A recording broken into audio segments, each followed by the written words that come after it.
how much do you truly know about the Afton family? I feel like as a community, we know very little about the Aftons. Let me guide you through these 4 theories, one for each Afton member, starting off with Elizabeth. Elizabeth Afton is William's daughter, forever trapped in her father's creation, Circus Baby. She is one of, if not the most interesting character in the FNAF series, but we haven't seen her since Pizzeria Simulator. Well, what if I told you that she's been in the Pizzaplex the entire time? And no, I don't mean the plush babies found throughout the building. I mean Steel Wool put her front and center and we completely missed it. So, where is she hiding? Well, it's obvious, isn't it? She's hiding in Cassie. Okay, maybe that's not obvious to someone who's gotten a normal amount of sleep in the past week. There's one thing that Cassie sees after putting on the mask that we never get to see while playing as Gregory, and that's the Scrap Baby plush. This one doll led me to believe that Cassie is seeing these for a reason. In order to find out why, we need to look at the previous mask wearer, Vanessa. We know that Vanessa isn't herself in the Pizzaplex. Many people believe that she's under the control of Glitchtrap. I too thought this until I saw the Help Wanted 2 trailer. Scott used to use his new games in order to clarify and answer questions from the previous ones. I thought that if Steel Wool was doing the same thing, I needed to look further into Vanessa and Elizabeth, and what I found were way too many similarities. Some of these you might already know about. They both have abusive and manipulative fathers. Elizabeth's is named William Afton, while Vanessa's is named Bill A, which could be short for William Afton, and they both have mothers that are completely out of the picture. Now that already felt a little too coincidental for me, but we also learn about Vanessa's fears and her likes.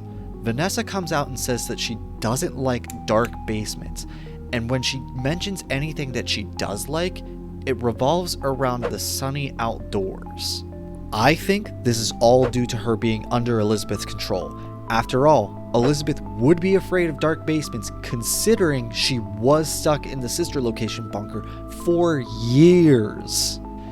So I think that Elizabeth is controlling Vanessa, similar to how we thought Glitchtrap was controlling her. This is why she has more of a childlike attitude than William, saying things like, "Are you having fun yet?" We can even see this childlike attitude with the way she moves around. She skips around the Pizzaplex when in her Vanny costume. Now I know what the main rebuttal here is going to be, that she's under Glitchtrap's control because she was a beta tester for Help Wanted 1. But I think that the evidence that we find in Help Wanted actually points away from Glitchtrap controlling her. If we believe Tape Girl to be Vanessa, why would she keep the tape separated after being under Afton's control? After all, Afton could easily use the game to make hundreds of copies of himself in hundreds of people. I think it makes much more sense for Vanessa to already be under Elizabeth's control and to make the tapes a sort of test for players. For anyone who's getting a little too curious or is a little too smart in collecting the pieces, they get mind controlled. Not convinced yet? Well, Elizabeth's last lines in Pizzeria Simulator were, "I will make you proud, Daddy." and I think the way she's gonna make him proud is by putting them back together, starting with her and her father, Vanessa and Gregory. If you still need more proof, I want you to ask yourself this. Who is Vanessa talking to in The Curse of Dreadbear? She has to be talking to someone, doesn't she?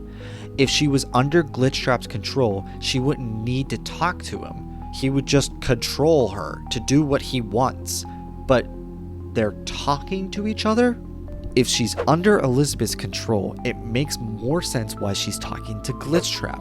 She's telling him about her costume, the costume that's inspired by his costume. That's why she says, "Yes, I have it. I made it myself. I think you would like it." So Vanessa putting on the mask was her getting mind controlled by Baby, not Glitchtrap. She was then communicating with Glitchtrap in order to rebuild the family until Gregory broke free from his control and broke Vanessa free as well.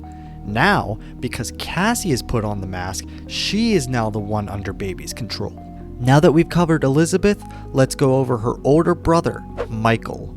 Michael is the oldest of the Afton children and is responsible for his brother's death due to Fredbear. Much of the community believes Mike to be the protagonist from FNAF 1 all the way up to Pizzeria Simulator, and that just doesn't make too much sense to me. Let's first try and determine which games we know for sure we're playing as Mike in. We know we're playing as Mike in Sister Location due to the way that Baby is speaking to him and the way that he's talking to his father in the epilogue.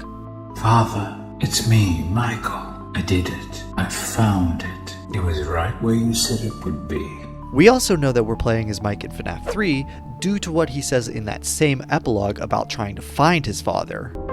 I'm going to come find you. So we know that Michael's goal after Sister Location is to find and stop his father, so we can presume that we're playing as Michael in Pizzeria Simulator. To get our link to FNAF 4, we have to do a little bit of reading. In the survival guidebook, we find the name of the original owner, Mike, and we can presume that this Mike is our Michael. We can also use the exotic butters referenced in the survival guidebook to further back that this is our Michael.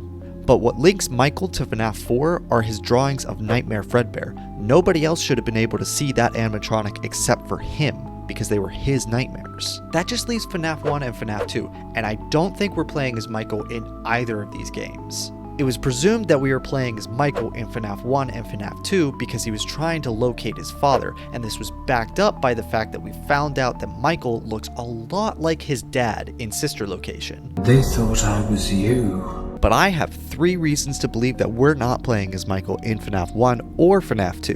My first reason is the toy animatronics. They have built-in facial recognition technology that is tied to a criminal database that is designed to keep the kids safe in Freddy's.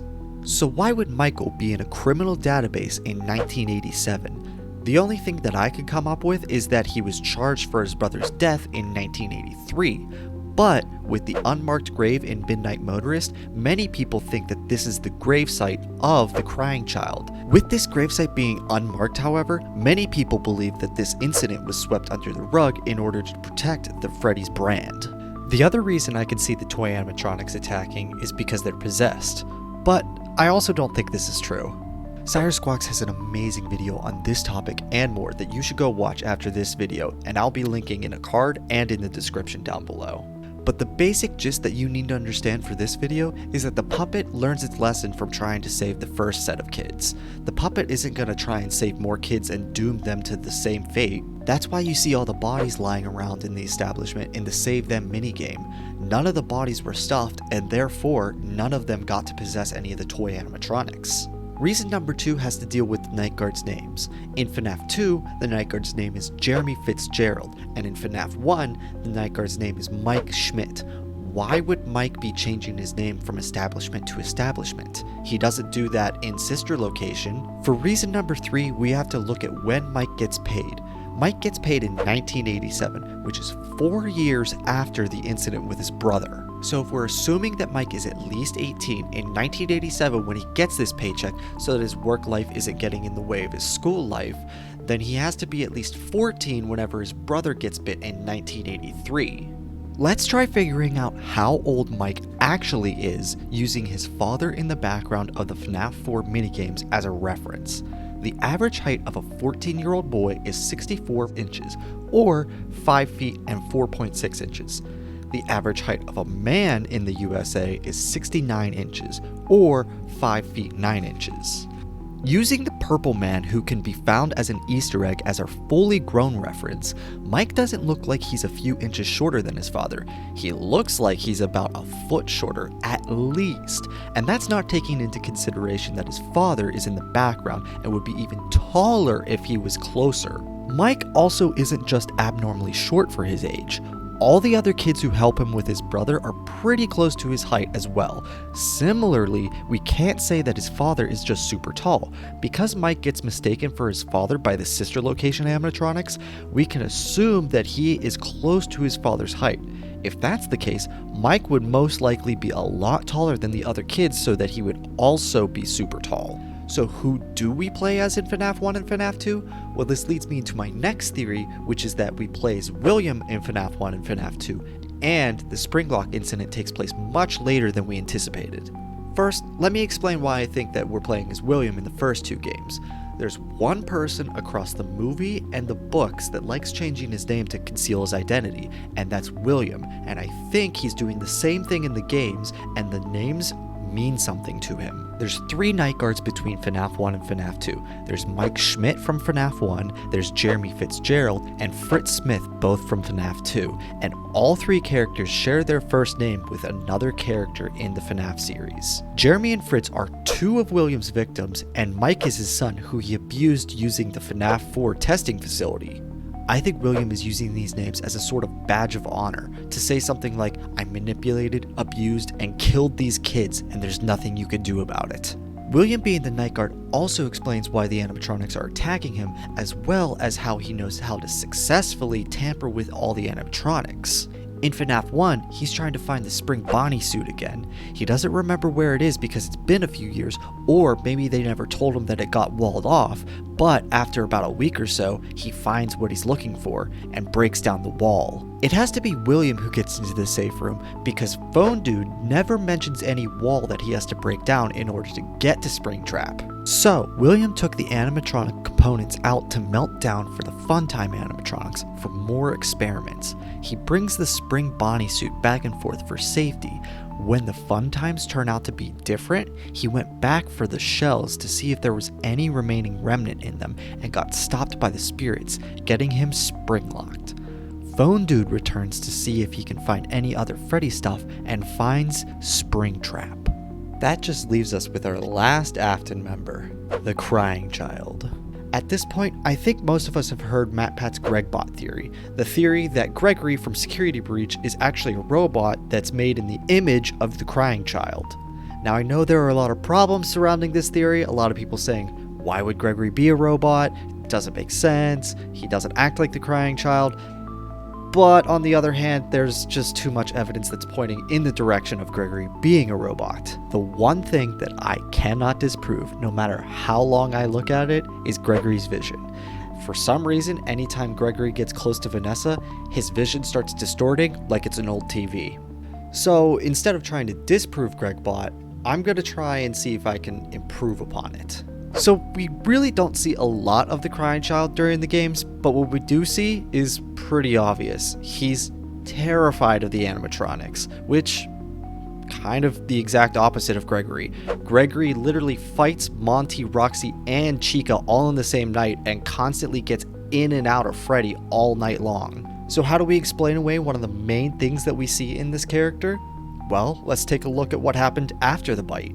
The last words that the Crying Child heard were, I will put you back together.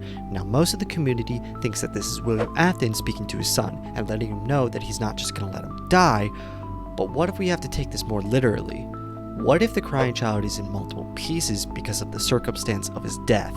The Crying Child's death was completely different from anyone else who possesses an animatronic. While everyone else was inside or around the establishment and was stuffed into or beside an animatronic when they died, the Crying Child got bit in the establishment, put into a coma, went to the hospital, and died a few days later, making his a completely different circumstance.